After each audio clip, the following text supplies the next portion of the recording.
And we did, and this guy that I had met at all the Mooks was one of them. And he called me on the phone every now and then. And so he called me one day, and he said, I'm going to come to Florida 2 weeks from now or something. I said, well, bring your dog, and we'll do some hunting. He said, let me tell you something, Mr. Brinkley. He said, I've hunted from Miami to the upper part of Michigan. I ain't never been in nothing as rough as you hunt in. He said, you need to worry about me coming down there to hunt. No, oh, no. That tickled me. I enjoyed it. Well, but see what I told you about. Yes. I know that it's a long ways, but we're fixing to have a party, get together, or party, whatever you call it. Yeah. Me and Quita's been married 66 years. Oh, that's awesome, Johnny. That's awesome. And well, I'll be 90 years old August the 19th. So no we're way, gonna, Johnny. You're not that old, are you? You're gonna be 90? That's awesome, man. I'll be 90 years old in August. I mean, the 19th. So we're gonna compare them together. We're gonna put them together and have a party. You know, to honor. Yeah. How many years? 66 years. You said 66 years. For 66 years, yes. For you and Quita. Oh, man. That's awesome. It is. It's a great thing, Steve, the way things go now, ain't it? It is, for sure. Well, when is your party? The 12th of August. It'll be on Saturday. Okay. And we're going to start, in other words, the official time is 3, but anybody that can come after 12 or before 12, we can visit. Mm-hmm. But we're going to eat at 4. At 4 o'clock. Okay. Yeah, so we're going to have it catered from the seine yard down there. Seafood. Boy. Yeah. And, but I certainly would like for you to come if you can. I sure would. Now, is that going to be at your house or at Doug's? No, it will be on the land. Yeah. Doug built a house, you know. Right. I haven't been up there since Doug built that house. Right. Well, we normally have a family reunions and things. We have them at a community center. Right. But this year, it was booked for the whole year. In other words, you have to book it several months ahead. Right. And last year, I was going through some bad times, so we planned to have it last year. And then I had some bad times, and we didn't get it done. So this year, we couldn't get the community center. And Doug said, Dad, you don't need to keep putting this off. Said, you need to get this done now. So why don't you have it over at my place? Right. We got big fans and things, and we'll have it sprayed, for mosquitoes the best we can and everything. And if people are old, he's got a big house where you could go inside and cool off or whatever. Mm-hmm. But I say, I called Lee. We talked to Lee a few minutes ago, and Shirley has been bad sick. Yeah, I talked to Lee last week. In fact, Johnny, it's kind of interesting that you called because Lee and I were just talking about you last week, and I wanted. Well, I was doggone. And we certainly didn't know Shirley was in the kind of mess she's been in. Yeah, but I tell you what, Steve, when you get old as we are, and you have a lot of things to do, you just forget things. Well, you do, for sure, Johnny. I should have called you a few times. I enjoy talking to you. Well, and, I always enjoy talking. You one of my friends, and well, I tell you what, somebody Johnny, asked me the other day, said, how many people's going to come? I said, I don't know. but I meet a lot of people when you're 90 years old. I mean, well, I think you that's meet a lot of good people yeah. when you're 90 years old. Well, I think that's wonderful that you're doing that, and I'm sure now I'll have to run this by the officer in charge, which is Well, you Miss tell the Ella. officer in charge that she's never been up this way, and she needs to come see Absolutely. how these old hillbillies were, live.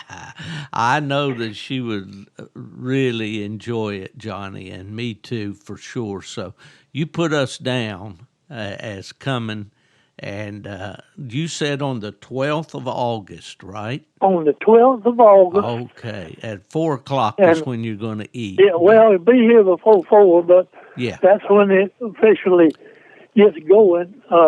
But hang on just a minute, Steve. Sure. That's when he gets to eat at 4. No, 3. Yeah. Excuse me, I'm sorry. I even got the things mixed up. It starts at 4 and at 3. It starts at 3 and we eat at 4. All right. Okay, I've got yes, sir. that. That's right. And I will call you and remember you now. Would there be more than 2 that come? No. No, it would just be the 2 of us. Okay, we're trying to get what we'd do is we would plan, to probably, so we don't have to be in a rush. It'd be like my uncle used to say. He'd say, well, when company had come, he'd say, well, I guess I'll go on to bed so you folks can go home. But what? We won't keep you up all night, but we'll probably stay over. We'll probably stay over there in Tallahassee somewhere and all while we're there. We had a couple that was really part of the family, you might say, when we were building the house, and they would come over. They couldn't get JR on the TV. What? Dallas program that runs so long. Dallas, and his wife loved that program now. Yeah. And they would come over, and of course I was working a full-time job at the shop and working on this house, and one night I told them, I said, look at him, if y'all will lock the door when you leave. And you know what? They took it just as nice as you ever thought. They were good people. Oh. Steve, there's a lot of good people in this world. Absolutely, and I'm talking to one of the very best right now. Well, I appreciate that, but you know how to get to the land, don't you? I mean, I do pretty close, but I'll get an address when I talk to. I'll call you back and let you know. All right. For sure, but I'll get the address and I can just punch it in my phone. I won't have any trouble finding. If you'll leave the gate open for us, we'll be. Well, I was fixing to tell you, man. Of course, like I say, I'm gonna check with you again. But the gate has got a party something on it that you mash one button and open it. I got you. Okay. And we'll have it in that mode. In that mode, I see. Yes, sir. Well, listen. While I've got you, before you hang up, when Lee and I were talking last week, and I've been checking on him and checking on Shirley, and I've been somewhat getting information through his Penny's wife, Jan, up in Kentucky, about Shirley, and also I'd call him when I'd see that something had been posted. But Lee and I were talking, and I said, man, it would be great to get you and Johnny on the phone at the same time, and let's talk, just talk like we did all those great visits. Would you be willing to do that, Johnny? Yes, sir. Sometimes I don't do so good on it because I can't hear good, Steve. Yeah. But you know what? I sit in here in this house and look at these logs and all, and I remember when we sat around the fire over and talk, and how me and you sat here at the kitchen table and talked. We spent several hours talking up here in the kitchen. Absolutely. And, And Johnny... it's a great memory to me. And I tell you, I told somebody the other day, I got a lot of friends. Yes, I really have. You do. You got one tier of friends, and then you got a tier of family that you call family. Yes. Friends. Yeah. And I got several of them that I really love and appreciate. Yes. And I tell you, Grand American was the first big hunt I ever went to, because living in Florida, as you know, there ain't nothing big close. Right. And of course, I had to work every day to make a living. And but when I went to the Grand American and I met Lee, and everything, I just love to go to the Grand American, because I meet people that I met up there, and they good people. Sure. Well, you you and Lee have been friends for a long time. In fact, we sure have now. And you know what? We showed against one another for several years, and I never have been jealous of him winning, and I don't feel he's been jealous of me winning. Not at all. I don't believe he did. And, but you fellas, Lee is the one that's responsible for me coming down to your place. Yes, sir. Sure is. That's exactly right. When we had the hunt in Thomasville, and we came down and we hunted with you, and then David and I, David McKee and I talk occasionally, and the conversation always gets around to what you just mentioned a while ago, sitting at Johnny's table, talking all those mornings, and Miss Laquita feeding us way too much, and just sitting and talking, and it's priceless, Johnny. It's just something that's one of our best memories. Yes. You and David and Lee and HL, you didn't act like you was in a stranger's house. If you wanted a cup of coffee, you got up and went over and seen if it was, Well, you made us feel that way, Johnny. You made us feel at home, and David made me feel real funny one time. Him and Lee had been down here 3 or 4 times, and he called me and said that Lee couldn't come, and wondered if it would be all right for him to come. I said, David, if I was close enough, I would slap you good, because you're welcome in my house. And David's a good man. David is one of the very, very best. He sure is. When I wrote my book, I asked John Wick to write the foreword to the book. In other words, just kind of what the book was about. Just kind of, I guess it's like an introduction, but actually it's usually written by somebody else, Yes, and John made a statement there that I really appreciated, and I do appreciate John, and I think he made a wonderful contribution to our sport. Well, But go ahead, John. Something I want to ask you. Well, let me finish this real quick, and then He said, you usually know a person by the friends that he picks.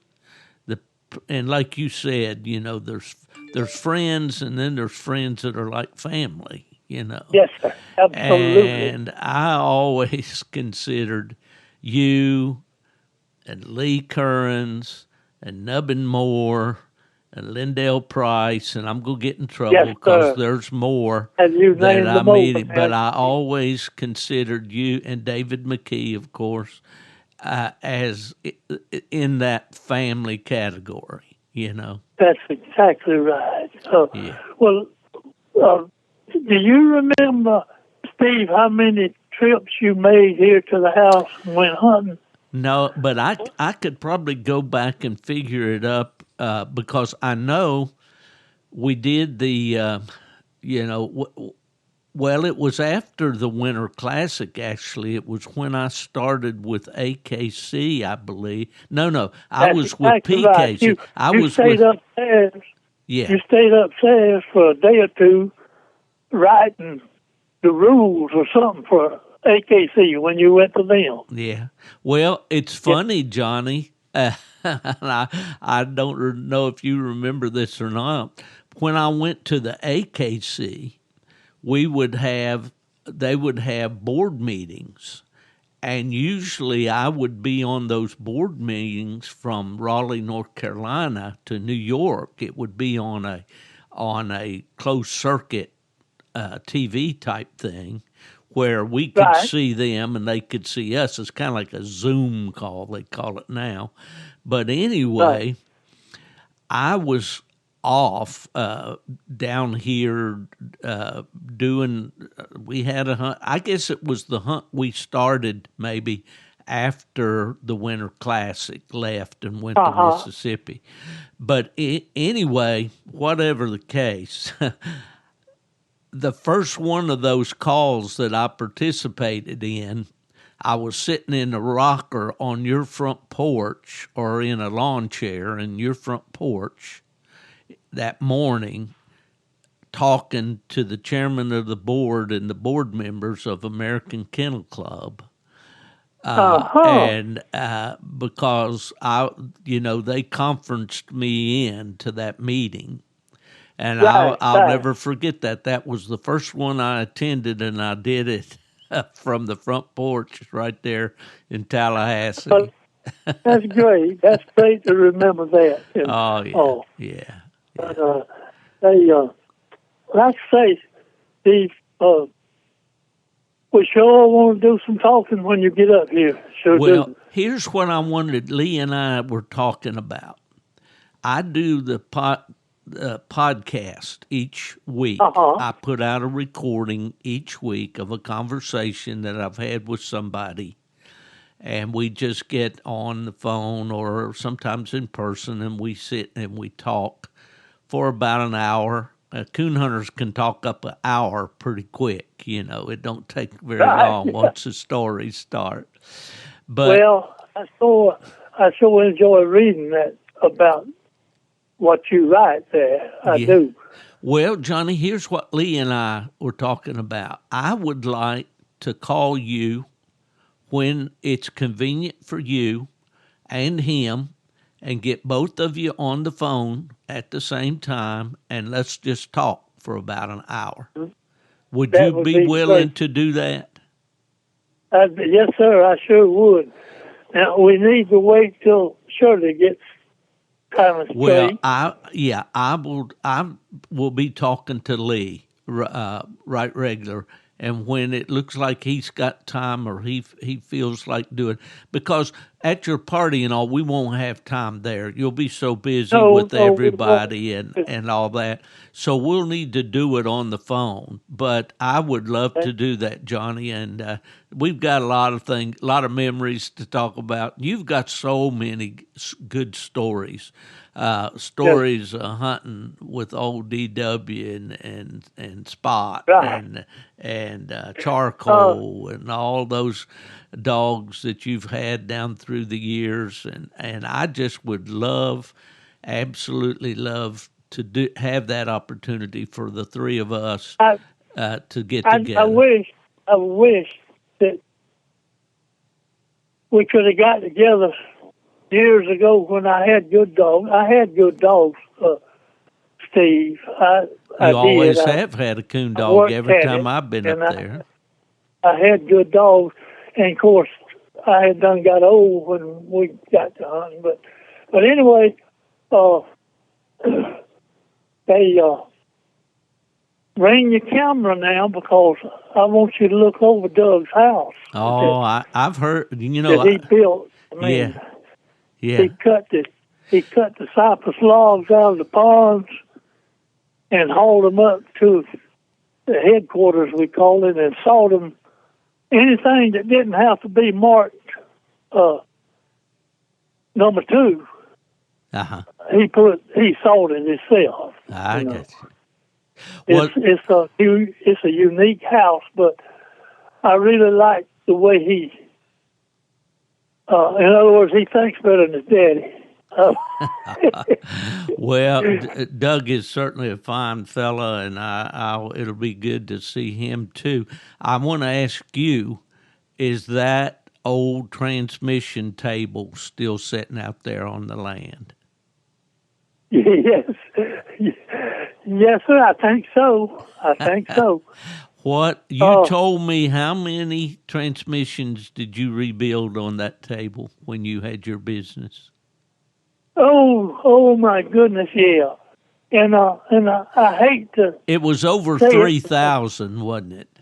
Well, people, I hate to tell people, but I do sometimes because I had 6 men working for me most of the time, and they all got together and decided what would be the minimum amount that I had built on it, And it was 7,300. Oh, 7,300.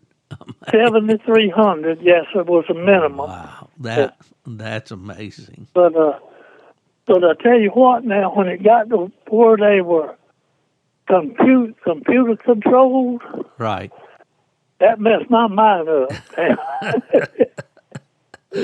Well, they didn't teach computers when I went to school. They didn't have them when I went. No.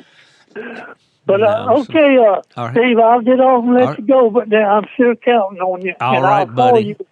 All right, I'll call you a few days before. Well, let's do that. And I am absolutely tickled to death that you're doing this. And thank you so much that you'd invite me up. And I won't be like David though. I don't want to get slapped here. So, but we'll do that, Steve, Johnny. I Thank you. appreciate it now. Thank Bye you, now. brother. Bye-bye.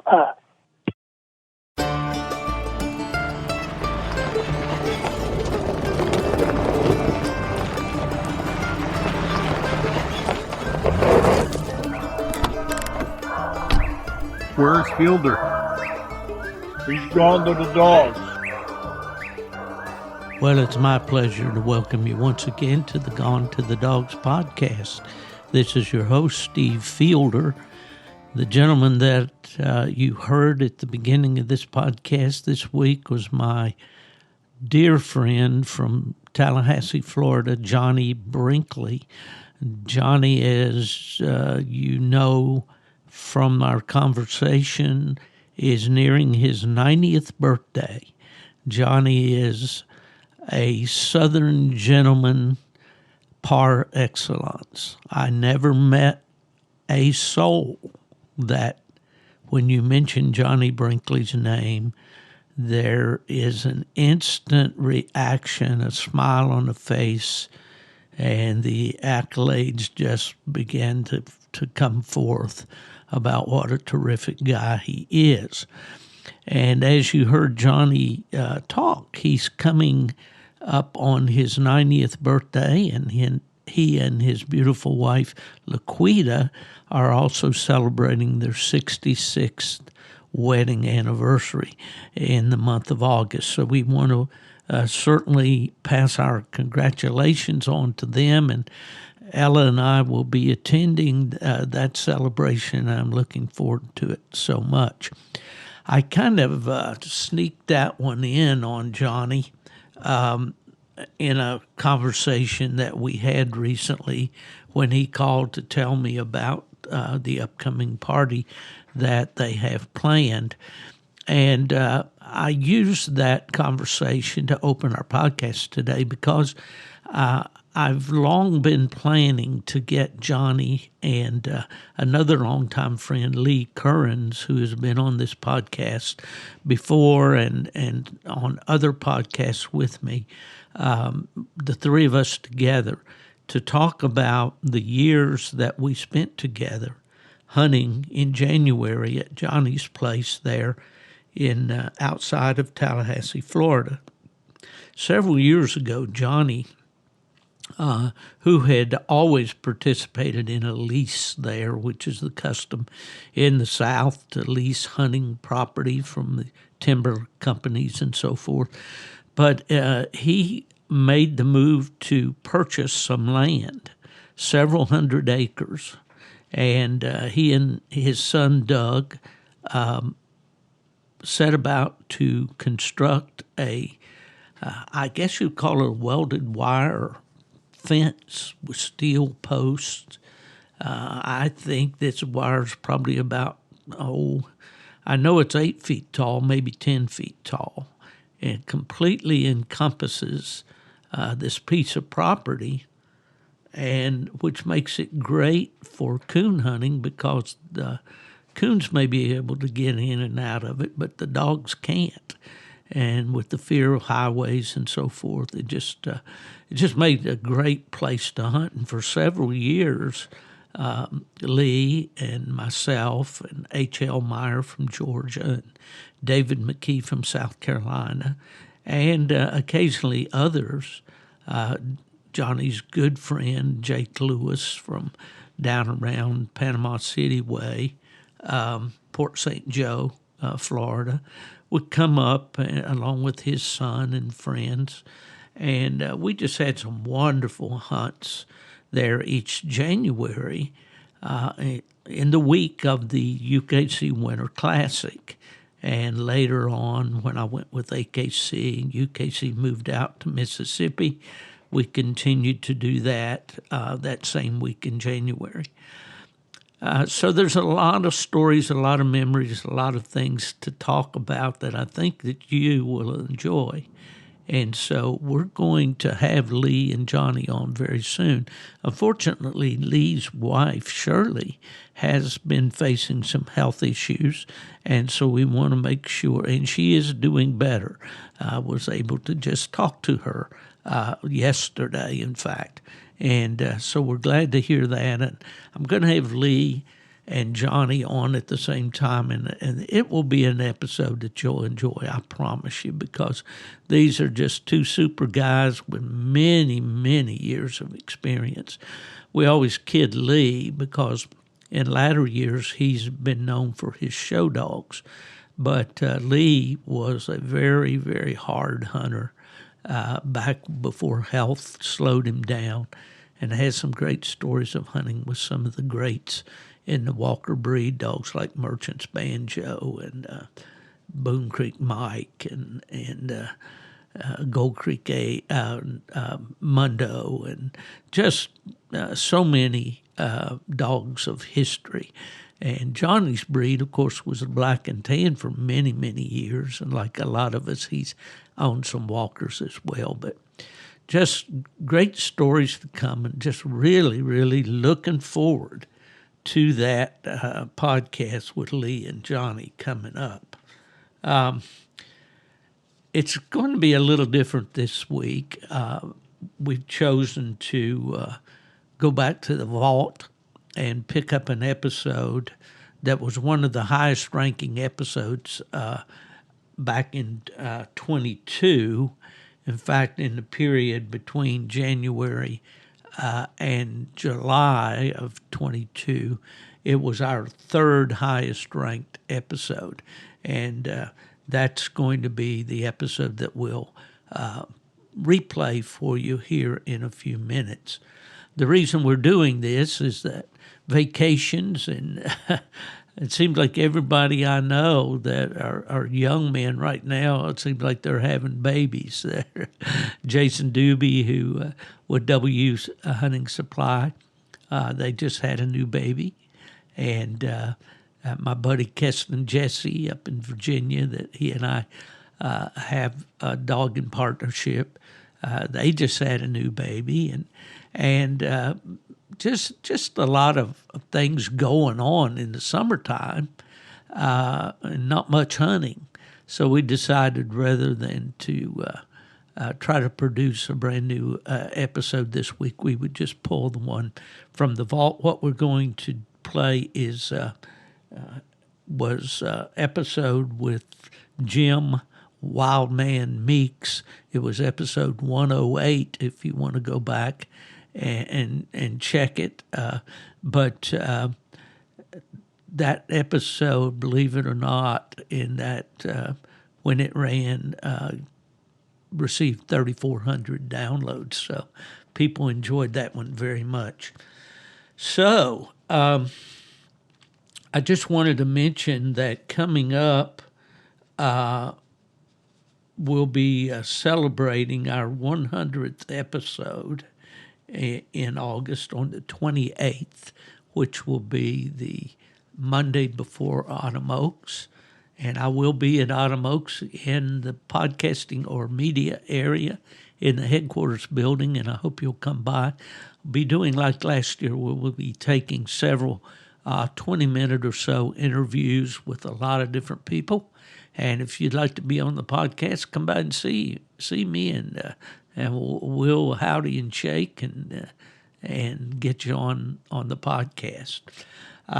Just looking back, it's interesting to me, and it's a little bit hard for me to believe that as of this episode, which is episode 96 for Gone to the Dogs, is actually numbered differently by W Hunting Supply System, but it is the 96th Gone to the Dogs episode that I produced.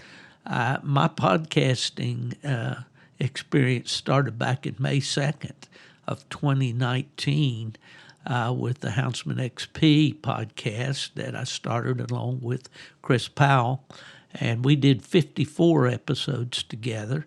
And then in June of 2020, I started the Nightlife Nation podcast along with Nick Gilliland and Brent Reeves, and we did 65 episodes. So if you add the 96 from Gone to the Dogs, that's a total of 215 episodes so far. So that's a lot of guests. That's a lot of talking, as you know. But I want to thank you for sticking with me through thick and thin, so to speak. And we hope to keep going here just as long as the good Lord gives us strength to do so. I did want to mention and wish good luck to Josh Michaelis, who announced just the week before this podcast that he's leaving the Houndsman XP organization, and I'm sure he'll be continuing his podcasts and the work that he does with Joy Dog Food. So want to wish Josh the best. Anyway, without any further ado, let's get into this episode with Jim Wildman Meeks. I've been trying to lasso this guy for a long time to get him on here. We usually get to visit the first weekend after New Year's every year at the Grand American. This year we didn't get to do that because of extenuating circumstances. In fact, we kind of had a plan to get together at the Grand American and record, but we're doing it via telephone, if Ma Bell will hang in there with us today. But man, I am excited to introduce the listening audience to a fellow that I know a lot of you already know. And if you don't know him, you've heard of him because he's been deeply involved in coon hunting, especially with tree and walker dogs, and has played an important role in a lot of the really good dogs that we recognize down through history. But man, it's just great to have my good friend, Mr. Jimmy Wildman Meeks. How you doing, Jim? Oh, pretty good, buddy. Glad to hear you talking there a little bit. Yeah, well, I tell you what, that's about all I could do. They say I've got a real face for radio, but there you go. But boy, this talking has been a chore here this year. It's been right before my White River trip. I came out, had some kind of upper respiratory deal and had to take antibiotics, and then I got through that okay. Had a great hunt out there for about 6-7 nights, and then here, but as the Grand American came up the road, I was great. Thursday drove all day up to Orangeburg. It's about 7.5 hours. But and was able to go with Terry Walker out to the Chamber of Commerce banquet, and it was also the Purina Award presentation for their outstanding coonhound and bench show dogs, and had a great time there. But began to feel a little off center, and got back to the room and just kind of chilling a little bit and all that. So Friday turned out to be a rocky road. I kind of left Terry hanging there part of the day because I just have to go out to the truck and take a little nap and try to build my strength back. Hey, you guess it has anything to do with my age, Jim? I don't think so. I think that's just an old folks saying. Well, I know you're just a nudge or two on the scale higher than me. I'm 75. How old are you? 78. 78. Well, you're carrying that very well, my friend. We're very, not far apart. Not very far. Well, listen, I want our audience to know who Jimmy Meeks is. And I know that you wrote a column for many years for Full Cry Magazine, didn't you? Oh, yeah.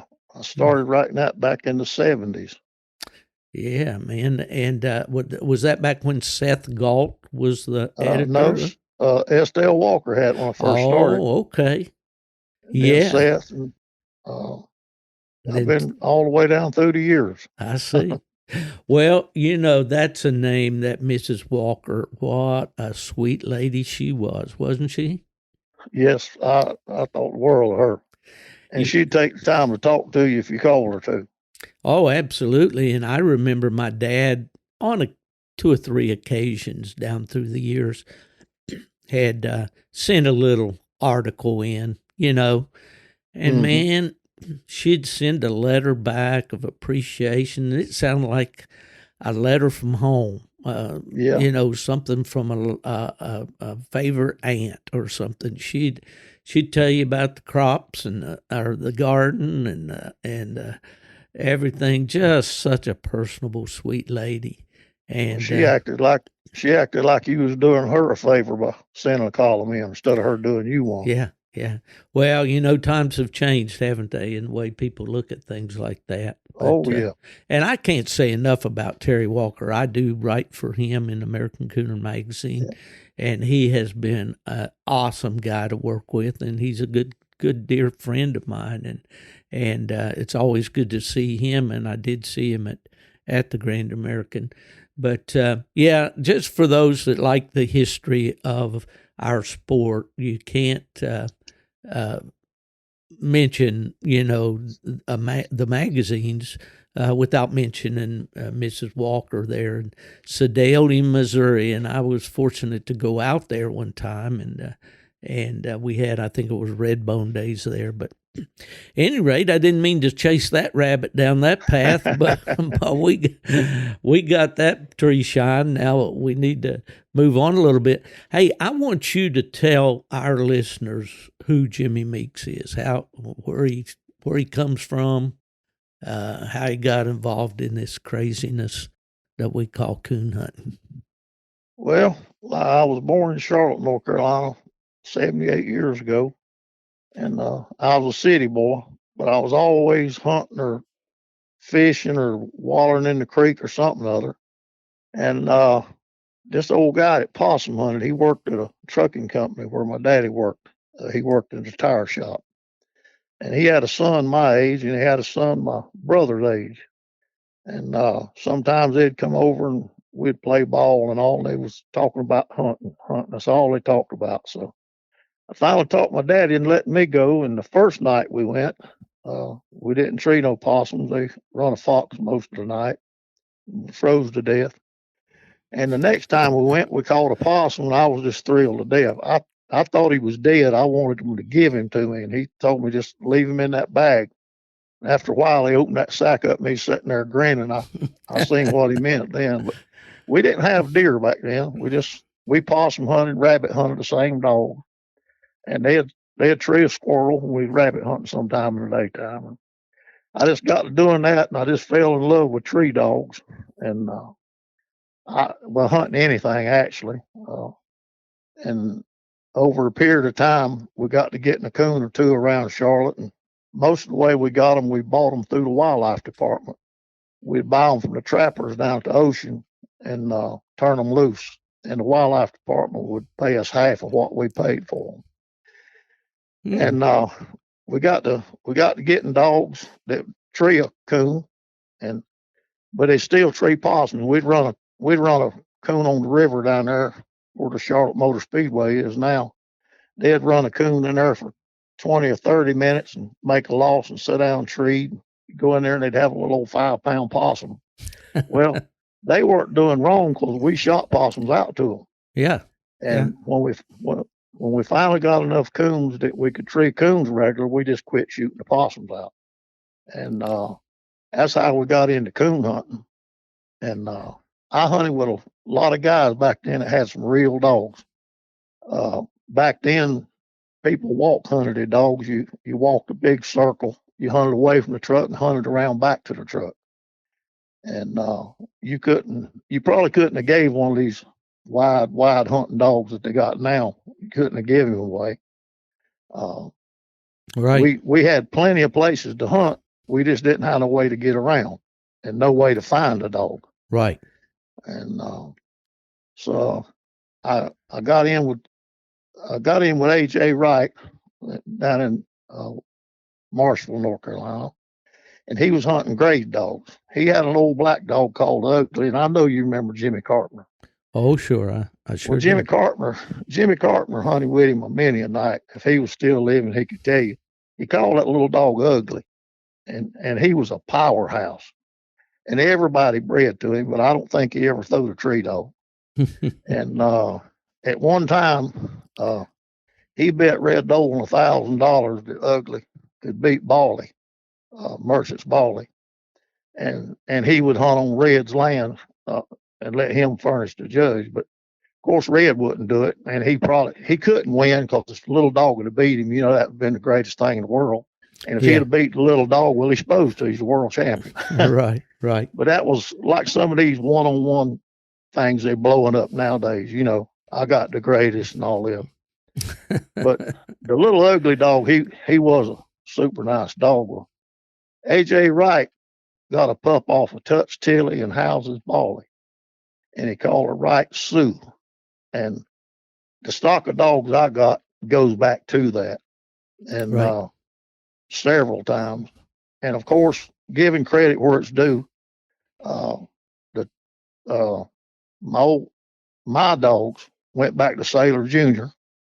and a female out of Finley River Chief. Mm-hmm. Well, she was out of Finley River Chief and a banjo female. And then they bred her to that Sailor Jr. dog. Well, the old Blaze dog you hunted with. Yeah, many nights. Yeah, right. He was out of Sailor Jr. and Wright Sue. Right. And that's where my old Tom dog come from. And so then, that was your first of your dogs that you... My first registered tree and walker, yeah. I got you. Now, your kennel name has been what down through the years? Yadkin River. Right. I wanted you to say that because I know that everybody in the coonhound world has heard that description or that name, Yadkin River. And I just wanted to establish where that came from. Of course, the Yadkin River is there in North Carolina, not far from where you live now, right? Well, I just live very few miles from it. But when I started off, a guy that lived down there next to Albemarle, he had his dogs named Yadkin River, but he didn't advertise any dogs. He owned old Jane, which was Tom's mama, and he didn't advertise dogs. And I bought Tom. He was a year old, and he was named Yadkin River Tom. So I just kept his name that. That guy lived right there at the Yadkin River, and I just left that on his name. Like I say, the guy with Jane, he didn't advertise her. He didn't care nothing about that stuff. He had coon dogs. He just didn't advertise them. Mm-hmm. So when I started advertising Tom, I just left his name, Yadkin River, and that's how I came up with it. I see. And you carried it on from there. Yeah. Yeah. Well, I want to talk about these dogs, and I want to go all down through this lineage of these dogs. But before I forget, I used to read your columns religiously in the magazines and your articles and all. And I had this vision of you hunting in some of the worst swamps that exist in the country. You did hunt the low country and in the swamps, didn't you? Yeah, I moved down below Lumberton uh, in 1979. I've been hunting down there since 1960. I already knew a lot of people. So I transferred down there on my job, and I worked 6 months, and the place went out of business. So I just stayed down there. And there's many, many people come down there hunting with me. And I think if you would ask probably 95% of them, they never heard another dog in the woods we hunted in. Just the places I hunted, there were plenty of coons and nobody hunted them. So that's where I hunted. And it was pretty rough, but you hunt what you got to hunt. It ain't no rougher than these mountains here. Well, my only experience, well, I don't guess my only experience, because later on I moved to Raleigh and all, but I did hunt out of Lumberton one year when Plot Days was held there. Yeah. And I'm not sure, but I think we might have hunted somewhere around Whiteville. Yeah. But I had a little old dog there, that had been hunted in West Virginia, a little female. And she really surprised me how well she did in that swimming water, because she had never seen that much water. I mean, when the dogs were treed, they were swimming, And it was a unique experience for me, because I had not hunted in that kind of conditions before. But seemed to be plenty of coons. Well, when I moved down there, like I said, I moved down there Friday before Easter, '79, and there wasn't anybody that I personally know that hunted much in the summertime, because there's more snakes than there are coons. But Yeah. I hunted that. And it was, it's funny there. I've seen people come down. First time I went down there with Tom, and the first time I took Jeff down there, they acted like they was born in the swamp. But I've seen dogs that was raised down there that never really got good at it. Yeah, yeah. And I think it's harder for a dog. It's probably just as hard for a dog to swamp to come up in these mountains when it's dry and tree a coon as it is for a dog from up here to go down there and tree one. It's just completely different. Yeah, I type think of ground, Yeah, what they're used to. I'll rewind just a minute. You mentioned the snakes. One thing I do remember about that Plot Days is one night there on the cast. It might have been the first night we hunted. At some point during the cast, we heard a dog yelp, and the guy said, "Oh, that one's snake bit." He said, and I said, "No, don't say that." I don't want to do it. Well, of course, we had copperheads, and in some areas in the mountains we had rattlesnakes too, but it really wasn't a big problem for us. But those cottonmouths can be a little bit different. Yeah, they're really aggressive. Yeah, and there's plenty of them down there. I live between Lumberton and Whiteville, a little place called Cerro Gordo, and I lived right off the Lumber River, and I hunted all them Lumber River swamps, Little PD River, Lumber River, Waccamaw River. I liked hunting the river swamps. I just enjoyed that kind of hunting, and they were plenty of coon. Well, that's the deal, and having plenty of coon will kind of gloss over a lot of other bad stuff. The problem we got down here in Florida is we got plenty of snakes for sure, but it's so darn thick down here. Just really hard to get through. And if you're on dry land, palmetto thickets and bamboo briars and all this crazy stuff. But well, anyway, so you hunted down there in the South. Were you, when you got your first? Was Tom your first dog? Now you said he was my first walker dog. Walker dog, right?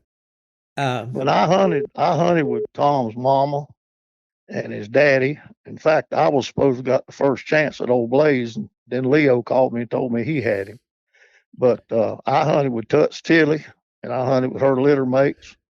And I hunted with all them dogs before I even knew about Sue. Uh, I judged Tut Lore several times hunting dogs off of Tilly and Bali. And so I knew that line of dogs all the way back. Right, right. Well, describe Tom. What was he like? What did he look like, and how did he act, and that all that? He was a big white dog with a big wide blazed face. He just had a few spots on him. Probably 65-pound dog. I'd say the fastest dog I ever hunted with. I've had dogs I thought was better coon dog, but I never hunted with one I thought was faster. And he was a medium nosed dog. He's a medium hunting dog, and he just treated him coon, handled like a shepherd. And at that time, I was hunting around Charlotte and small places, and when they were building Interstate 85 from Charlotte up toward Concord and Kannapolis and all, we'd ride along there. They hadn't paved it yet. We'd ride along there and just send him up one side of the creek and come back. We'd send him cross the road up the other side. He'd hunt 10 or 15 minutes, make a big circle, and come on back if he didn't strike nothing. Mm-hmm. But he was, at that time, he was just an ideal dog, especially for them conditions. And when I took him down to the swamps down below Lumberton, he just acted like he'd been there all his life. It didn't make no difference when he smelled a coon. He could handle that water good. He was one of them things you probably say was a dog of a lifetime. Well, I think we all can look at a dog, back there somewhere that was our all-time favorite. As you were talking there, Jim, I was thinking about this, we kind of like, to really enjoy coon hunting. And I know you've competition hunted, but you've been more of a pleasure hunter down through the years. Isn't that right? Yeah, I hadn't hunted in a night hunt since 1982. I got you. Well, we train our dogs and we hunt a kind of a dog that suits our territory and our style of hunting. When I grew up in the mountains of West Virginia, we did a lot of road hunting. We could cover a lot of territory through old civilian conservation club core roadways, old dirt roads, rough old roads up and down mountains and things. And you couldn't make much speed at it, but you could cover a whole lot of ground where coon were not plentiful, and sometimes you rode a dog about all night before you hit a coon track. But but that was the kind of hunting that we had, and we enjoyed a dog that, they rode down the road. They didn't take off 100 miles an hour and try to get in the next county on us. They stayed out there fairly within the lights of the vehicle where you could kind of watch what they were doing. If you came to a fork in the road, you could kind of hit the horn and they'd, turn right or left or whatever they were used to doing. They knew what which way they wanted you, or you wanted them to go. But I guess my point I'm trying to make here, and I'm stuttering around, is that these dogs today that everybody seems to want, that hunt out of the country, hunting the next zip code and all that, will not work for every hunter in every type of territory. And it might work in the big farms in the upper Midwest and so forth. But man, it sure would put a cramp on my hunting style back in those days. And you mentioned, I think, before that, we didn't have any tracking collars or any way to find a dog, really. We just had to. Your tracking collar was get to the top of the highest hill.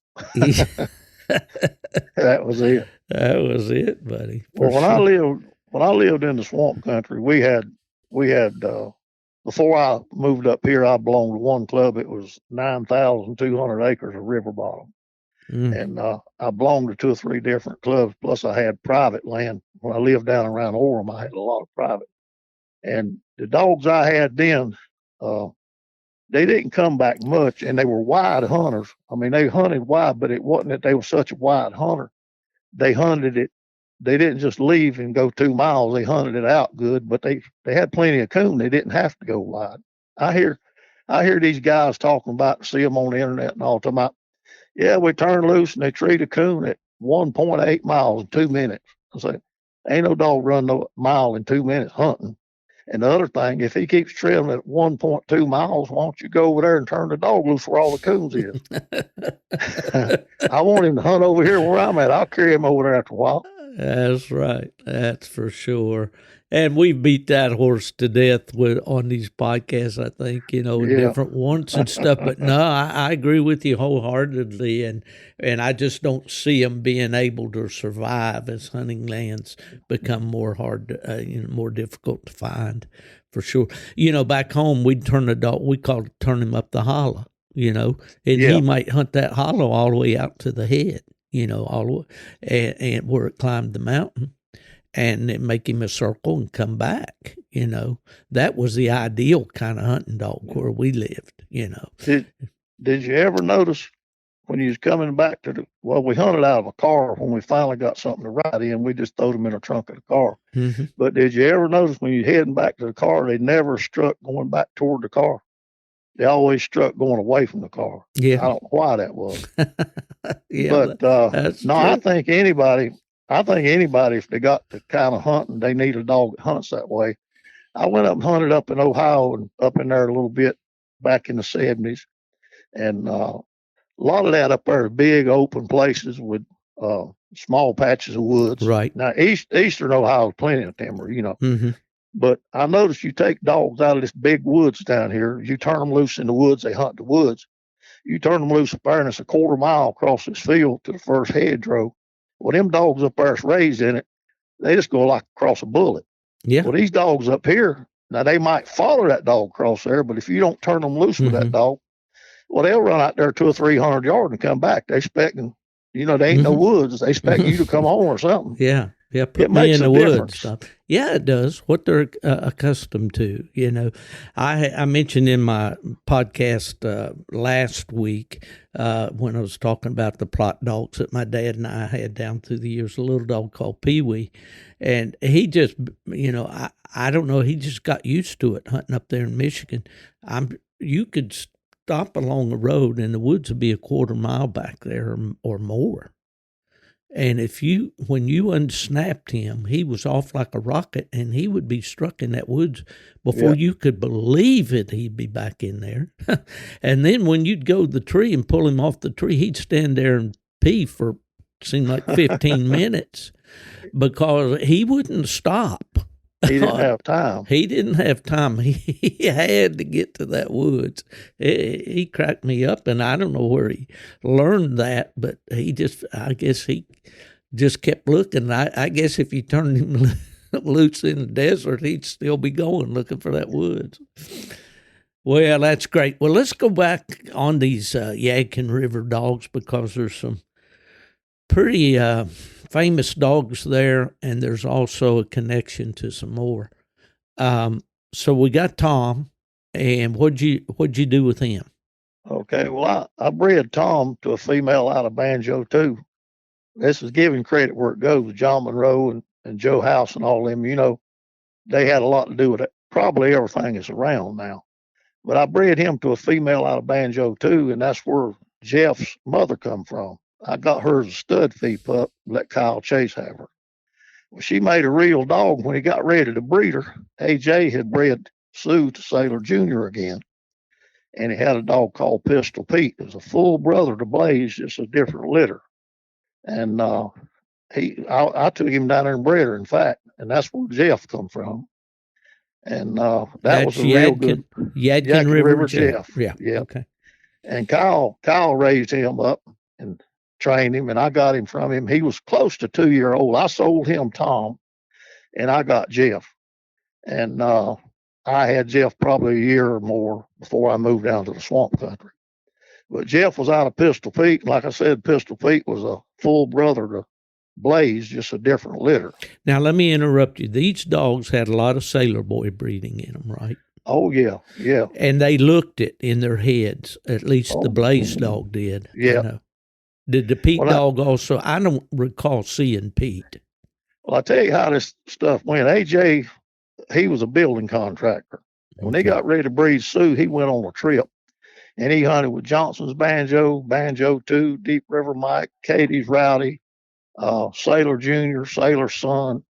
And he said Banjo 2 was the most impressive dog that he ever went with. He said he was just awesome. Mm-hmm. But he said all around, what suited him best was the Sailor dog. So he bred the Sailor Junior, and that was the first litter. That was Blaze's litter. And them was great, big old, well, you know how Blaze was. Them Right. great, big old, looked like quarter horses. Mm-hmm. And them was good looking dogs. Oh, yeah. Well, he bred the Sailor Son the next time. And them dogs was just as good, but they had calico ears, half white faces, and he didn't like that. He liked a pretty dog. Mm-hmm. Mm-hmm. But they were just as good a dog. So the next time he bred her, he went to Sailor Junior again. That's where Pistol Pete come. I see. And then we bred Pistol Pete to a daughter of Tom, which was off of Pete's brother, and that's where Jeff come from. I got you. Well, just to interject there, we mentioned that I knew this Brax Blaze dog, and a good friend of mine, Leo Lars, there in near my hometown. He worked on the railroad and always kept a good coon dog and was serious about his coon hunting. Quite a character, really good. Did you know Leo? Yeah, he called me when I advertised Tom at Stud and told me that he had Blaze. And I actually lived right out of Charlotte then. He actually came down and we went hunting that weekend. We hunted Blaze and old Tom together.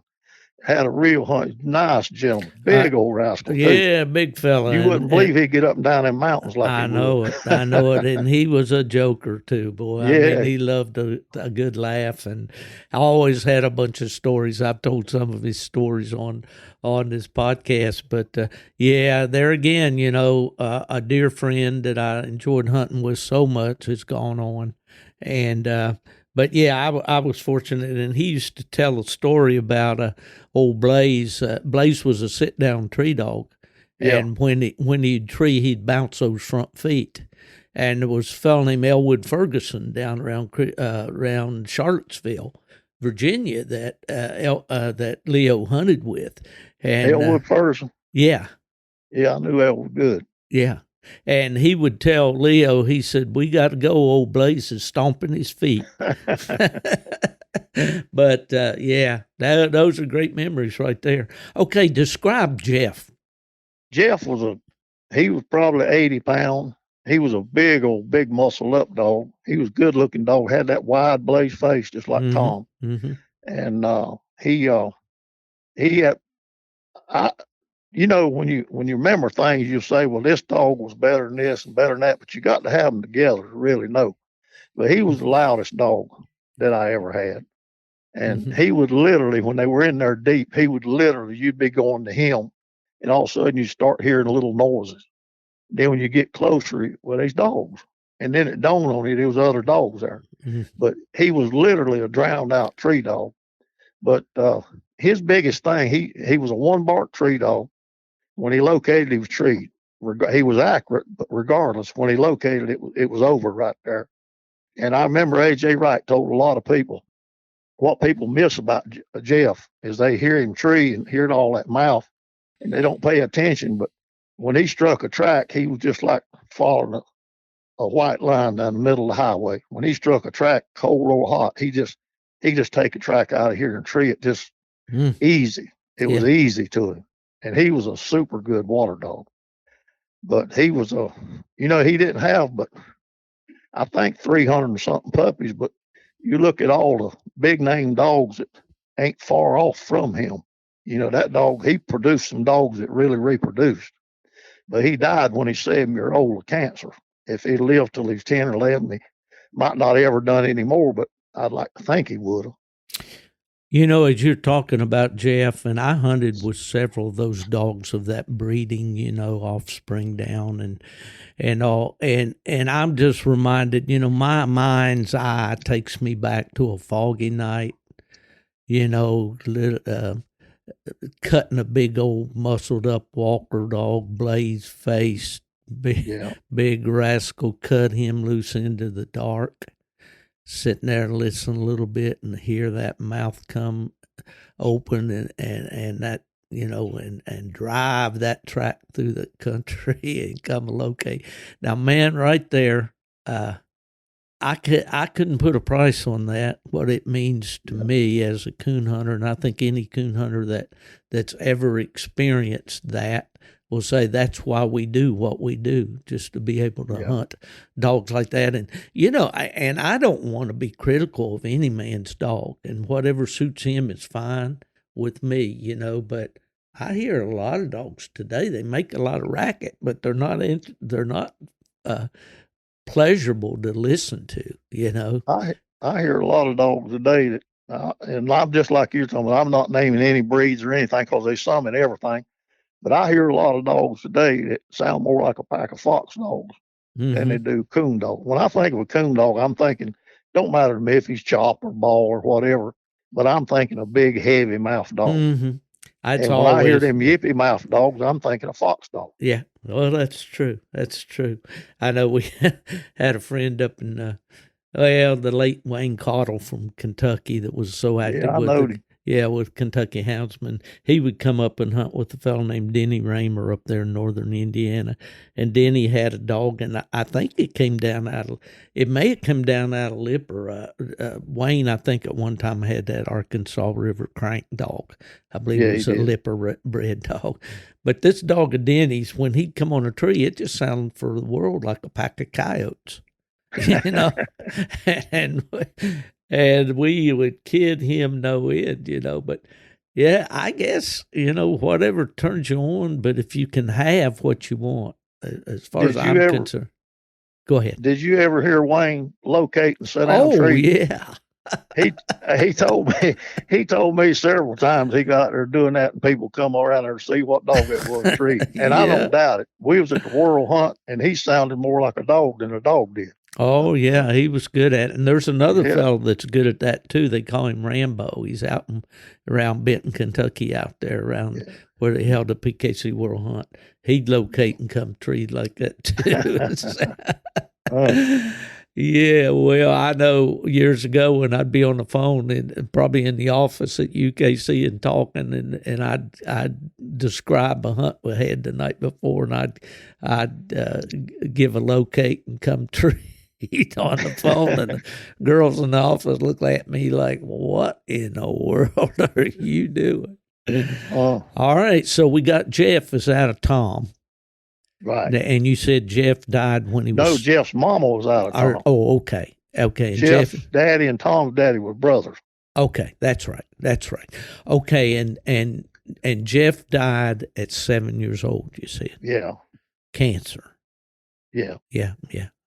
That's so tough, man. I lost my Roper dog at 7 and my Wrangler dog at 9 that were pretty good dogs, and it's a blow when they go that early. Well, for sure. he had a little knot on his back about the size of your little fingernail, and I took him to the vet, and the vet he had broke a toenail up in his toe, and I took him there to have it took off. The toenail took off, and he said, "You mean to take this little knot off?" I said, "No, it's been there all his life." He said, "It's probably a little cyst. I'll take it off." Well, he took it off, and in a few months, it was as big as a golf ball. And I took it back. I had him up. He sent it off, and they give him 6 months. And I kept him alive almost 2 years before I had to put him down. And but I stood there and watched him. He'd follow each one of them little fingers out like roots on a tree, trying to get all that cancer out, but he just never could get it off. Yeah, that's a shame. All right, so now where do we go? Well, old Tar Rattler would be the next in age. There's the name. Yeah, I kept Rattler's mama for Alan Shoe. I kept her and hunted her for him about a year and a half, and I told him I wanted to raise me a litter of pups. And he said, "Well, just go ahead and I'll sign the papers." So I bred her to Jeff, and I raised that litter of pups. And Carlton Adams down in Athens, Georgia, he had come up and hunted with me. I had hunted a dog for him for 2 or 3 months.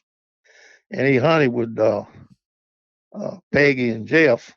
And he said, "If you ever breed them dogs, I want to get a puppy." So I bred him. I called him, and he come up. A lot of people look at Rattler. They don't know he was the only blanket the back dog in that litter. Them dog was from white to spotted. And he come up and he said, man, I sure wish I could have got that dog. I said, are you talking about that ugly thing? He said, yeah. I said, I was afraid I wouldn't be able to sell him. So he bought 3 of them pups, a Rattler, a Judge, and a female. And I told him to bring me a Rattler, just ride them around, lead them, let them get used to the truck, pet them, let them know their name, don't show them nothing, don't mess with them. So he brought me Rattler back, and I hunted him and got him started. And he started quick, and he was really impressive. He was a loud dog. I mean, he was an awesome tree dog, and but he wasn't as loud as Jeff. And he come and got Rattler, and brought me Judge. Well, I hunted Judge and started him, and now Rattler's mother, Peggy, she was real mouthy on the ground. Her daddy was mouthy on the ground. But his litter mates were right from up here around Statesville, and most of them were silent to almost silent. But the Judge dog made a real good dog, but if he barked, it was pretty good track. He just go in there and treat a lot of coon. And the female, Tim Kramer and Frank Priester, I believe, got her. And Tim told me later on she made a real good dog. But there was 2 of them other dogs right around me at Lumberton. And I got a hold of one of them later on, and boy, he was outstanding. And there was one at Jamestown, South Carolina, and I shipped one to Iowa. But all these that was around here made good dogs. And of course, they bred Rattler right good bit. And I think he done a pretty good bit of reproducing some pretty decent dogs, you know. But he was an impressive type dog. And had that big old mouth. Yeah, for sure. Well, and how long did you own Rattler? Well, you raised him as a puppy there. Right? I sold him as a pup, and he brought him back to me, and I kept him about 3 or 4 months and got him right. And he didn't know a coon from a pickup truck when he brought him back to me. He knows how to lead and how to ride in the truck. And then when he was about 3 years old, Carlton had cancer, and he was going through chemo and all. And he brought him back to me, and I kept him the whole hunting season that year and hunted him. But after he was a puppy, I never owned him myself. I kept him there and hunted him and all, but I didn't own him. And like I said, I started a Judge dog for him. He made a nice dog. But well, I know that Rattler changed hands a lot of times in his life. I looked at the hard record on him one time while I was at UKC, and I don't want to be the bearer of false information, but it seemed like it was about 11 or 12 times or something at that point that he had actually changed hands. Well, Carlton had him, and he sold him to a boy that I don't remember his name. A boy and his daddy there right next to Carlton owned him. He got him, and I think he put all the titles on him. And then I think Harvey French got a hold to him. And then what's the boy up there in Minnesota, I believe? Waltz. Yeah, he got Mike Waltz. What? No, Schultz. Yeah. Yeah, he got a hold to him, and I don't know who owned him in between them, but I'm thinking that Delton got him from him. I'm not sure, but he changed hands too many times. I don't know why, but when Delton got a hold to him, he wasn't Timothy Ball, but he was a pretty good promoter, and he promoted that dog. He done a right good bit of breeding on that dog. Yeah, I'm sure he did, and he got to be pretty famous, and of course Naylor, perpetuated that quite a bit, and I no doubt that was his most famous offspring, I would say. Yeah, I agree with that. But and Naylor was a big, handsome walker dog for sure. I saw Naylor several times. I didn't hunt with him, and I hunted with some good dogs out of Naylor.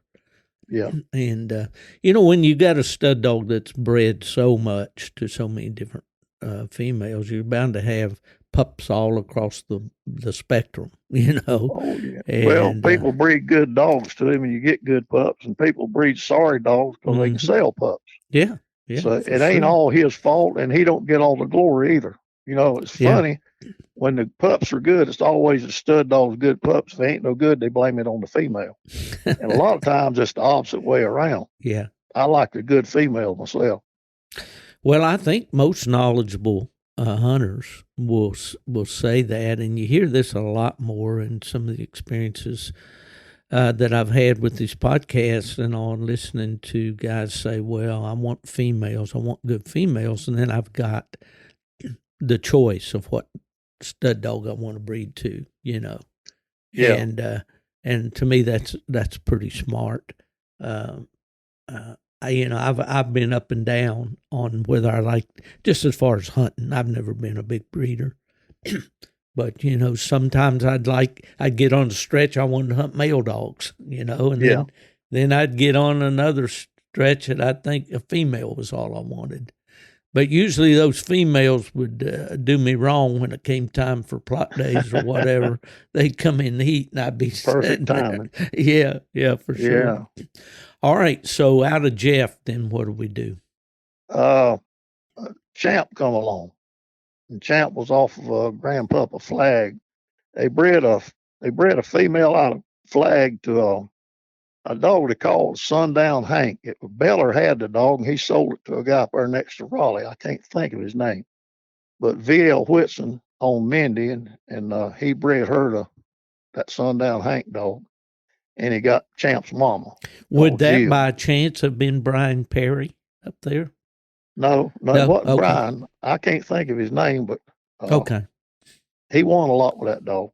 All right. But anyway, I got Champ, and I lived, when you come to my house, then you was coming to see me or you were lost.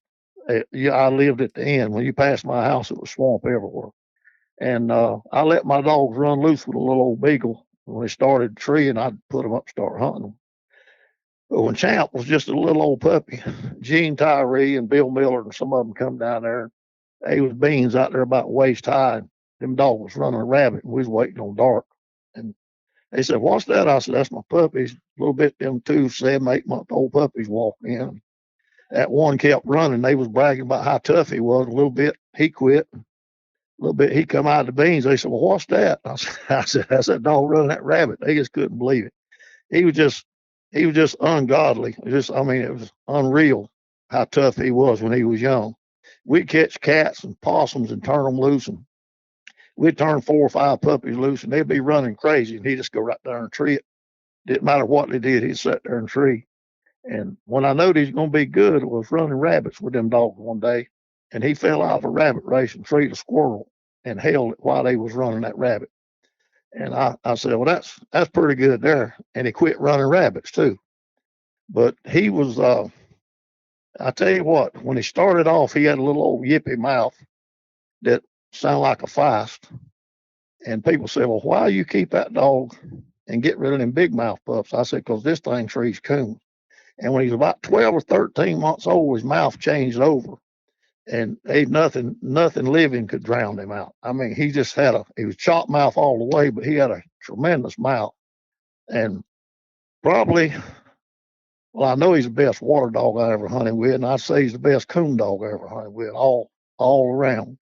I don't think he was as fast as Tom, but he caught more coons every year than all the dogs I hunted with in my whole life, everybody's and mine included. He catch more coons on the ground every year than all them dogs. Me and Ed Hammond lived down there next to Whiteville. We was talking about a month ago, and we was keeping a little journal one year.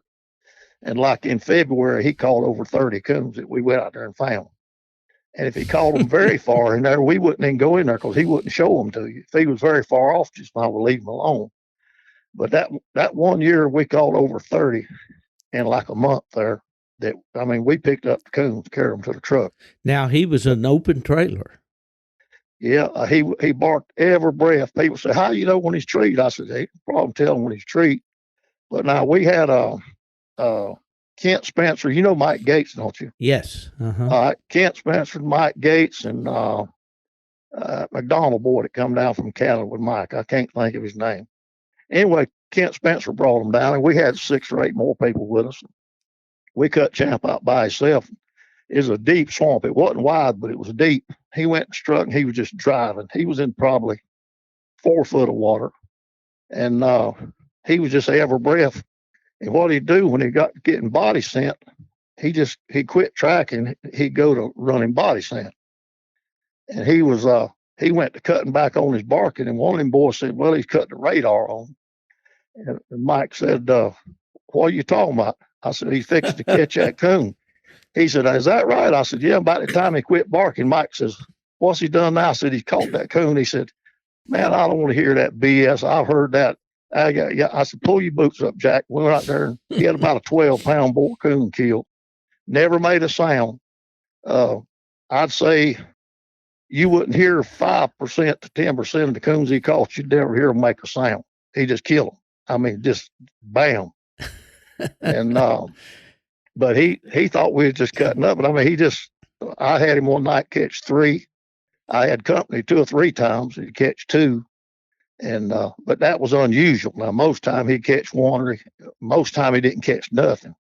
But during the rut, he'd catch them coons. Mm-hmm. And they'd be running straight away, and he'd shut up, and they would make a right turn, and he done cut across and had the coon killed it before they ever get there. They'd run the track out, and he'd be done cut 100 yards off of him and caught the coon, killed him. It wasn't that he was that fast. He just had brains. Yeah. Well, he now what did he look like? He was snow white. He had I still pick my pups looking like him. He was snow white. He had a black spot at the base of his tail and 2 spots about big around as your hand right in front of that black spot, right on his backbone. And he had a black spot on his side, and he had a tan head and didn't have much blaze. But he was close to snow white as you could get. And after he got about 13, 14 months old, his mouth changed over. He had a great, big, loud, chopped mouth. But he was a wide hunter, and he's just awesome. Now, he just figured pretty strong in your breeding program and in some other programs too, didn't he? Yeah, he did. It's funny, people say, well, you don't see no world champions and all, he must not have been bred good. But, I think Champ had about 1,100 puppies on the ground.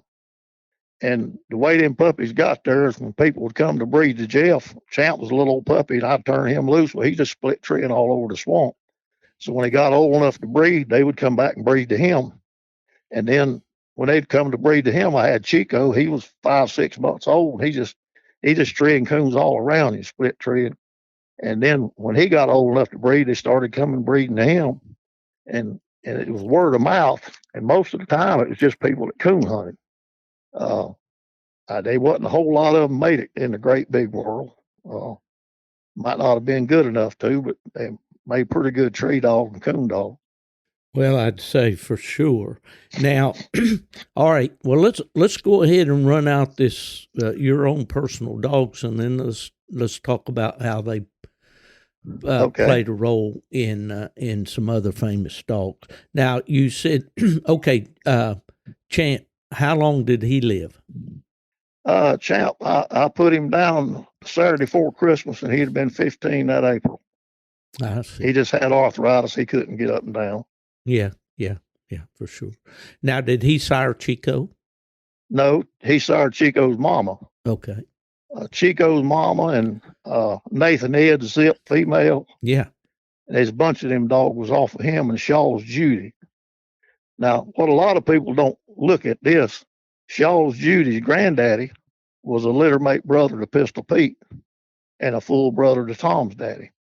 And see, they were also littermates. Zip and Chico's mama were also littermates to Merchant's Tree Blaster. Well, I was just going to mention that when you were talking about Zip and about her. Yeah, right. I hunted with Zip. She was a nice female, real tree dog. Old Chico's mama was too. Randy, can't even think of his last name. He lives down in Georgetown, South Carolina. The other guy that had a pup off of a mate to Yak and Tar Rattler called me. He had a buddy hunting with him that wanted a puppy. And I had Grace there. She was about 4 months old, and she was gray colored. And I said, well, I'd sell her. He said, what you want for her? I said, is the boy going to hunt her? He said, yeah. I said, well, I'll let him have her for $100. Well, he said, we'll be there tomorrow. Well, when I got up the next morning, she was treed solid down at the edge of the swamp. And here he come with $100. Well, he started not to buy her because she's gray. And he went ahead and bought her. And she made a real dog. And that he started wanting to breed her. I told him I'd breed her to Rattler. So he went up there to Harvey French's to breed her to Rattler. Harvey called me and said, this is some kind of fool. I said, what you talking about? He said, he wanted to breed the Rattler and said he wanted to look at him. Said he went out there and had a whole handful of pictures. And he was out there holding them pictures up every angle on Rattler to be sure he bred to the right dog. And he gave me Chico. I don't know why he gave him to me. I didn't need no pup. But that was a real litter of pups. And Chico he started about as young as any dog treating coons. He was just a born natural. And what did he look like? He was probably 75 pounds, 78 pounds. He looked just like Tar Rattler. He was a big old blanket back dog, big head, big bone dog, great big mouth. He was a nice dog. I always hated myself. I'd be hunting young dog, and he'd be standing out there 2-year-old on the fence begging to go, and I'd leave him at home, and all I was doing was hunting them pups, trying to get one like him, and I had him right there. And all that time I wasted, not hunting him. And then he died of kidney failure when he was 9 years old. Yeah, doggone. Well, you mentioned Harvey French a couple times here tonight, Jimmy. Yeah. And, Harvey was a nice guy that I remember. And the first time I actually met Harvey was at the Purina Award in the spring of 83, I guess it was, when he had won the UKC World Hunt with the Rock River Banjo dog. He and Dave Blankenship. And Harvey, is he still involved in coon hunting? Do you hear anything from him?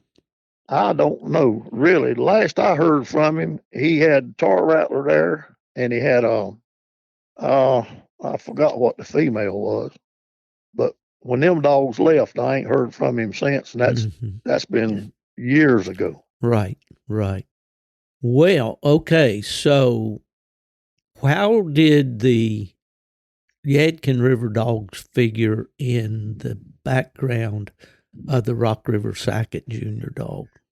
Well, David Gilroy, him and his uncle Gordon, they come down and bred David's female. She was tree picking Bill, and I can't even think of the other dog's name. Anyway, they come and bred her, and Sackett was off of that cross. And that was the old Sackett dog, right? Yeah. He was off. I told you wrong. Crowder was off of that cross.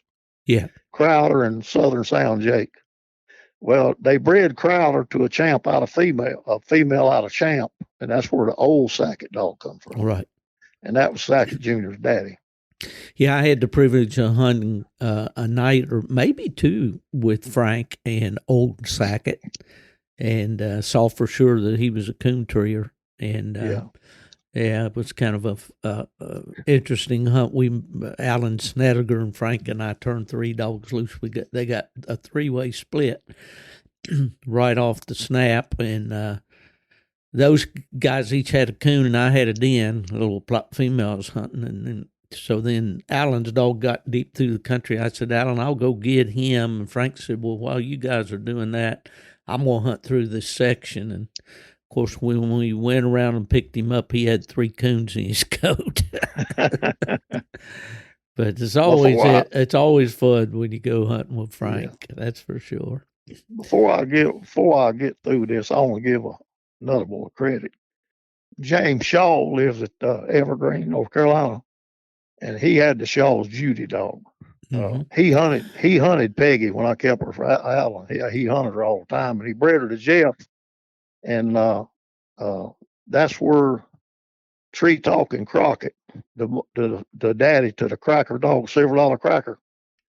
Tree Talking Crockett was off of his mama was off of Jeff and Judy. Well, Judy was Zip and Blaster and all them's mama too. And he bred that dog several times, and he was just a kid then. And he reproduced some good dogs off of that female. Well, I just listened to a podcast with my friend Tyler Duncan. There is Coon Hunting University, and he had Winston Aaron on the program, and that dog came up. The name came up several times in that conversation. But well, Jim, that's the thing that I've always noticed about you. You're always very, very quick to give credit to other people. And I know your contribution to the Walker breed has been profound, really. I mean, there's been a lot of good dogs. And of course, when you talk about Rock River Sackett, of course, how many times Sackett Jr. Impacted somebody's coon hunting operation, and you find those Yadkin River dogs back there. That's pretty impressive, brother. Yeah. Well, the thing is, old Frank, he hunted that dog. I hunted with him right after he got Sackett Jr. I don't believe he was 2 year old yet, and he was just an awesome dog. We turned him loose, and I'll never forget. He had a bunch of people up there one night, and Hired Winchell was with us, and we had Hired's 2 dogs and Sackett Jr. and we turned loose down there at the hatchery, trout pond or whatever they call it, and them dogs treed right together. And Hired's 2 dogs left running wide open. And we were just sitting around, and them boys said, well, that other dog will leave. And Frank just laid back and put his head back on his hat. And he said, when y'all decide he's going to stay, you tell me and we'll go over there. Well, Hired's 2 dogs treed that coon. We went over and killed that coon and then went to Sackett Jr. He's sitting there with the coon where he was at. And I mean, they left. They might have been 20 foot from the tree, but they was right there. And they left running, screaming, red hot. He just sat right there. Yeah. But see, when he was a daddy rat attack. Oh yeah. You can just imagine what all rat attacks through the country. Oh yeah. But Frank hunts them dogs, and when he tells you want to do it, you don't have to listen to him and believe his word. He'll take you hunting. Absolutely. Well, I took advantage of his friendship, and he took my cruise pup up there, not this past summer, but the summer before, and kept him up there for about 3 months or so, and hunted the hair off of him. Oh yeah. and Frank and Randy Smith and I went up and picked him up and had we got to hunt a couple nights with Frank and Rob and Alan Snedeker and Kiefer, Larry Kiefer and Brandon, Frank's partner on old Max, I think. Anyway, I get all the names confused, and DJ McCombs, all those boys. We had a great time up there. Right. And man, this coon hunting fraternity is just such a joy. To me, especially now, I just wish that I could go put more years on my card. Take my coon hunting card and say, here, put me about 10 or 15 more years on there, would you? Because I'm still old enough. I'm still young enough to enjoy it and get out and still do it, but not like I used to. But I'll never get tired of it. That's for sure. Well, where we go from Chico and all? What's going on down the road? Well, I tell you what, I raised several dogs that never got any big yahoos. I raised one there I called Blaze. We had a lot of coons that year. He was off of Chico, and my Shirley dog. I never mentioned the female. Shirley was probably in the top 3 dogs I've ever owned in my life. And she was off of Champ. And I bred her to Chico, and I'd say that was the best litter of pups I personally ever raised. And but the Blaze dog, I took him. I drove from my house to Maryland and got with Gordon Gilroy. Then we drove all the way across to Franks. You know how far that is. I carried Blaze up there. He was 6 months and 3 weeks old. The first night I turned loose, me and Robbie and I believe Jim McConnell, we turned loose. We hunted Sackett Jr. and Blaze and Jim's Charlie dog, which he was off of Chico also. We turned loose, and Sackett Jr. treed and Blaze treed maybe a couple 100 feet behind him. And Charlie was kind of going between them. So Jim called him and tied him. He said he's not going to let him go to either dog. But we went and killed Sackett Jr.'s coon, went to Blade and shot a coon to him. But he treed coons every night after all that riding. He treed coons every night, split treed by himself. And he'd never been over 100 miles from home. And but that's just tell you how a puppy is. 6 months and 3 weeks old.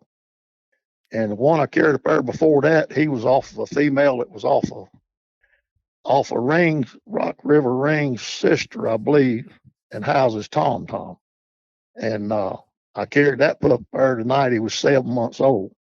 And he split treed.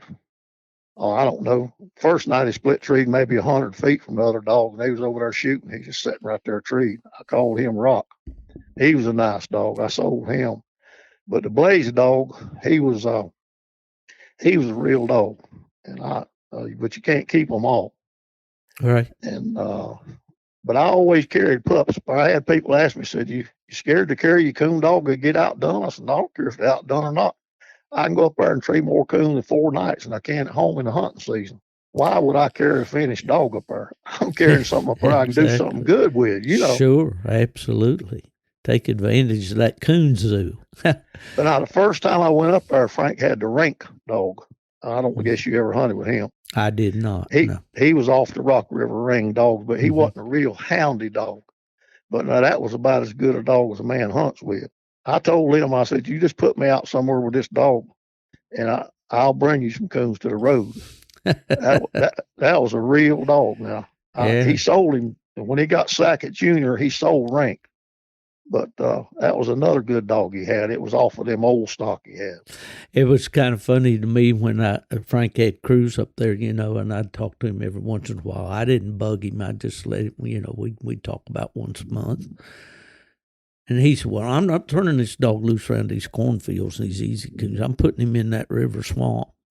You know, and he said one night there, he said, "Man, the guy told me," he said, "if I got back in there and needed help to call him, he'd had a boat that he'd come back in there and help me." And he said they got way back in there, and he said, "I think they were treated for about 5 hours." He said, "I couldn't get hold of the guy." But that's Mr. Coon Hunter right there. I tell you, that fellow. He's got some beautiful hunting and plenty of coons, and that river bottom to me is like heaven. Yeah. I mean, I'd love to have a place like that. Yeah. But he's got some little old swamps up above him up there near Bill Hawley and all. Them swamps ain't wide, but now you'll bog up your bottom in that black mud in a minute. Oh, yeah. That's Lindell Price will tell you a story about him getting in one of the messes up there hunting with me. Yeah. You don't just go walking out across all the Michigan swamps, man. You'll be up to your chin. You'll bloop in a minute. That's right. That's right. Great times with great people, that's for sure. Yeah. Let's mention your good friend up in Maryland that passed away. Gordon Gilroy. Yeah. Okay. What you want to know about him? Just remember him and just Gordon called me when I hadn't moved down East Long. It's probably 1980, and he called me and he read a couple columns and all, and he had some grade dogs, and he had a plot dog, I believe, and his buddy had a blue tick, and he called me just want to know if there's any way he could go hunt with me. I told him, yeah, come on down. I'll take a minute here to say anybody that ever come to breed or get a puppy, I always told them to bring his stuff and go hunting. And if you like what you see, you'll think a whole lot more of what you get. And but he come down and hunted with me 2 or 3 nights, and he just had a ball. And then he come down, I don't know, 2 or 3 times. And then when David got that female, they brought her down and bred her. And Gordon been coming down since, I'm going to say, 80 or 81. Well, David started coming down. I think David's 54. David started coming down when he was 14 years old. And they would come down 2 or 3 times. They'd come down every year during the roasting deer season. But they'd come down the week before the Grand American. We usually come down Tuesday. And we'd hunt Tuesday, Wednesday, and Thursday night and go to Orangeburg Friday and come home Saturday night and coon hunt, and they'd go home Sunday. And we did that for years and years, but they've always been as good of people as you ever met. I think Dave's more like a son than I do a friend. And Yeah. and Gordon was more like a brother. That kind of really messed with me when he got killed. Yeah. Yeah.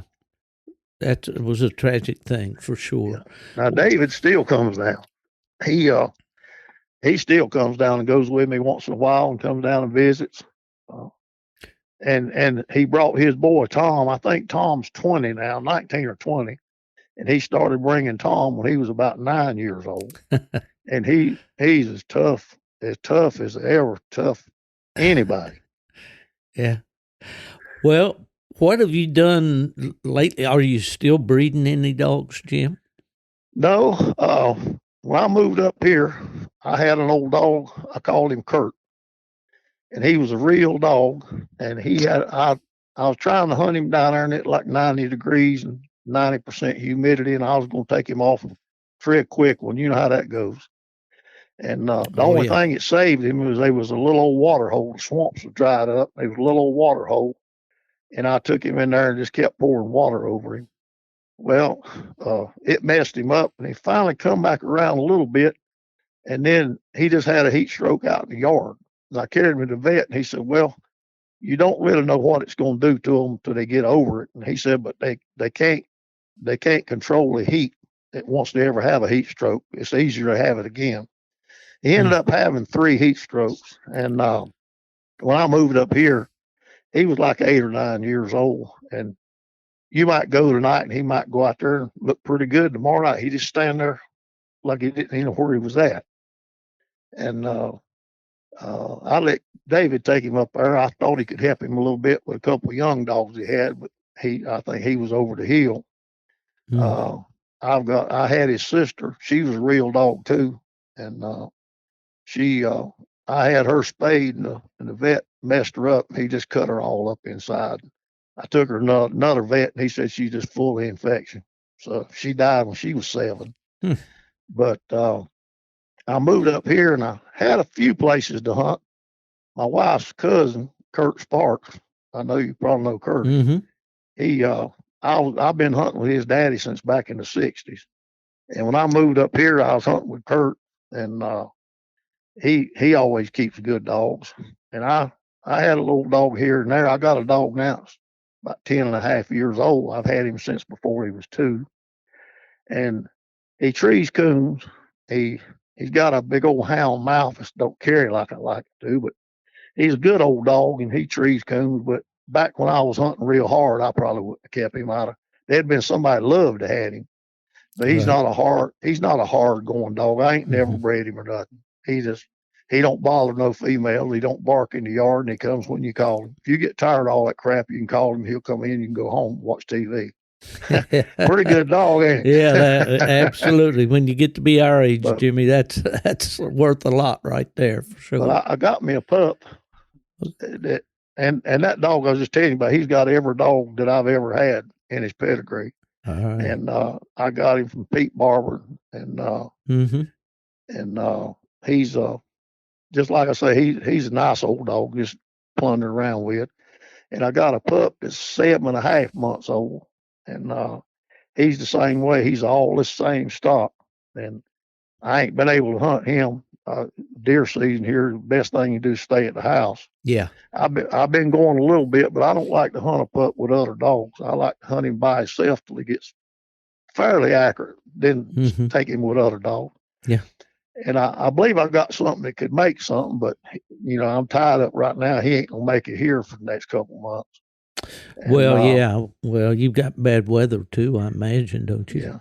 Yeah. But his age ain't hurting him, you know.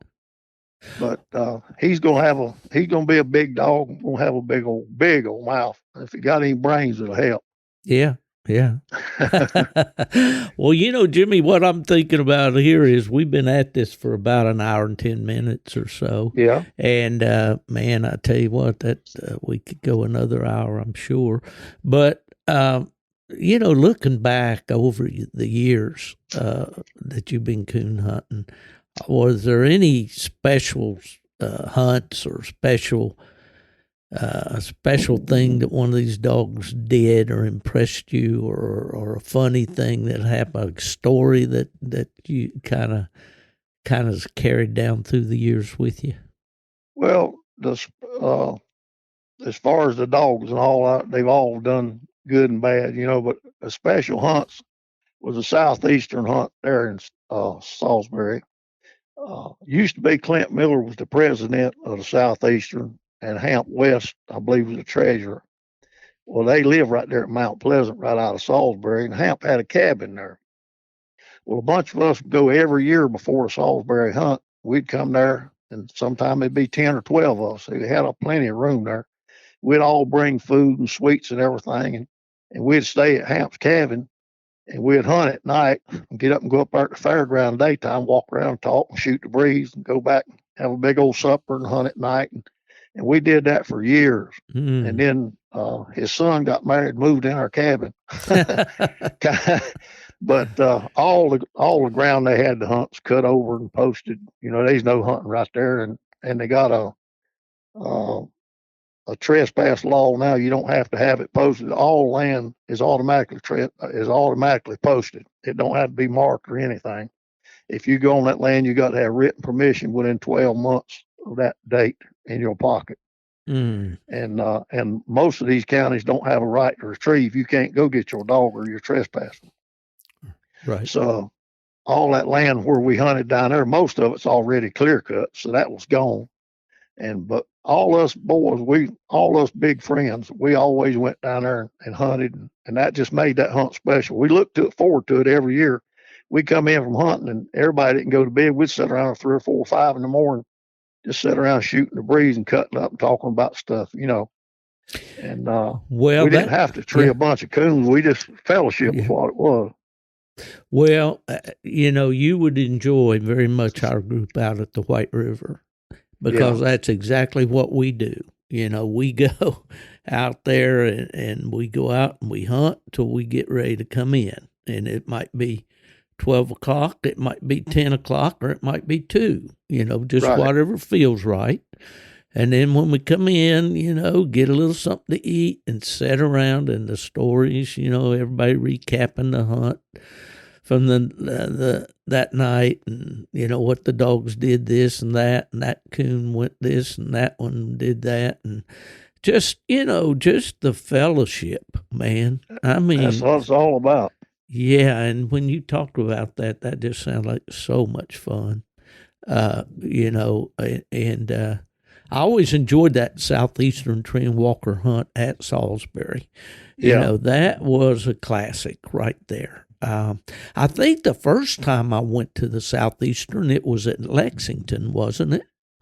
It was, I believe, it was at Lexington one time, and it was at Fayetteville several years, and then it got moved to Salisbury. Once it moved to Salisbury, it was there until it moved to Union. Yeah, I think maybe the first year that I went, it might have been at Lexington, but I could have been thinking about that U.S. Championship hunt too. Well, now the U.S. Championship was held at Salisbury too. Oh, okay. Well, I attended that before I went to UKC. I remember that going down. Well, actual national night hunters that had the U.S. Championship were the ones that started the Grand American. But they were based in Ohio. Joe House and J.C. Ellis, all them boys was in the National Night Hunters. And they actually are the ones that started off the Grand American.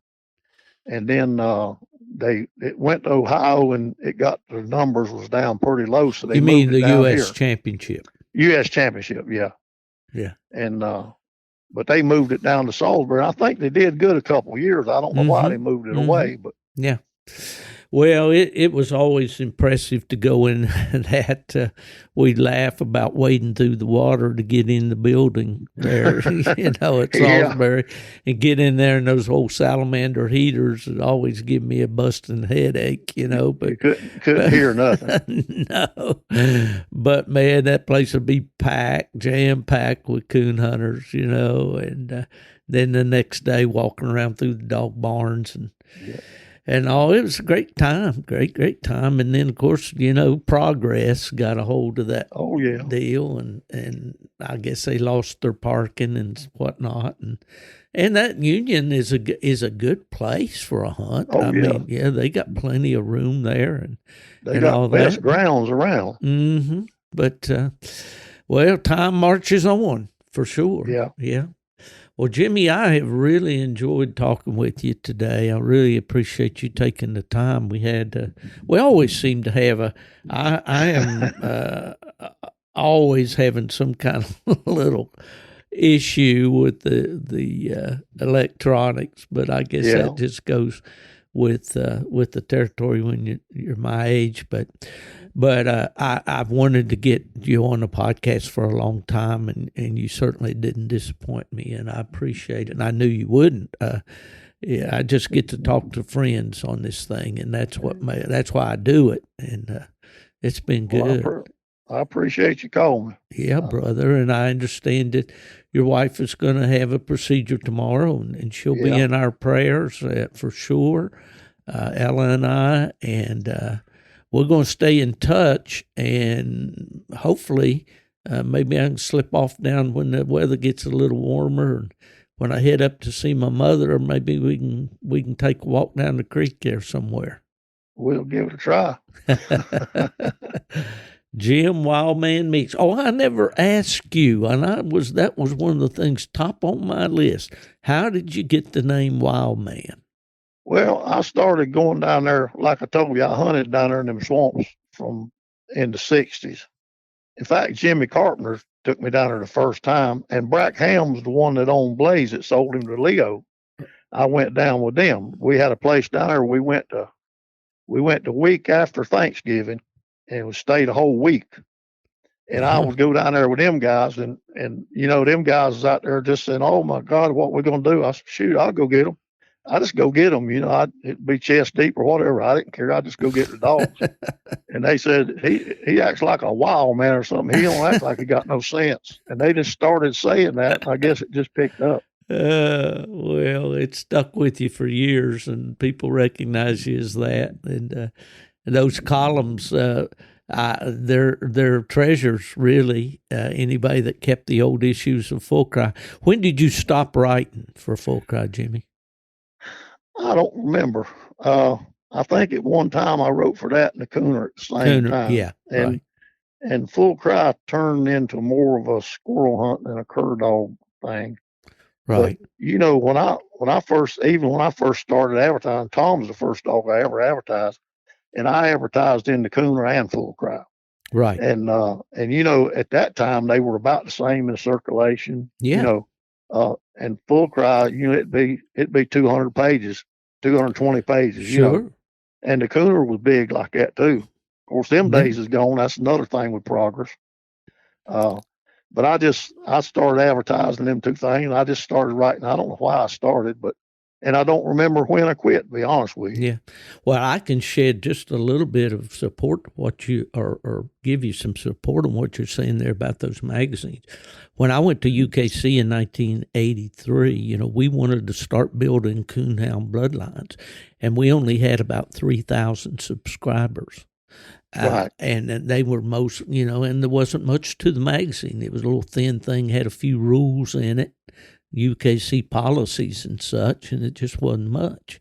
But I do remember looking at the subscriptions, in November of each year, the magazine's required to post their circulation, right. in the magazine, because that's how they keep their fourth class mailing permit and all. And Cooner and Full Cry each were right at 30,000 subscribers at that time, and Coonhound Bloodlines was 3.